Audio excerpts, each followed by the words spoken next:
এই ওই দিলীপ দাদা ভাইয়ের হয়ে গেছে টাইমটা। এই শুক্লা,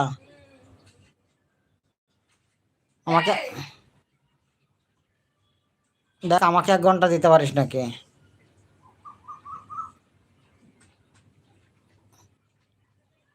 আর মাল কাটিস, গিয়ে মন দিয়ে মালটা কাটিস তো। যাস 2-4টে মাল কাটিস আর ফোনটা নিয়ে পড়ে থাকিস। তোকে আমি আর বলে বলে পড়ে থাকি না, আমি জানি। ওইসব বাঙালিরা হাইকোর্ট আমার শেখাস না তুই, বুঝলি? আমি জানি তুই কি করিস।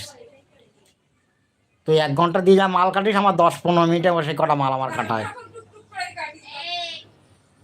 আমি জানি তুই, তা জানি না, ফোন ফোন নিয়ে পড়ে থাকিস না। আমি যখনই যাই তুই বকর বকর করতে লাগিস। আমি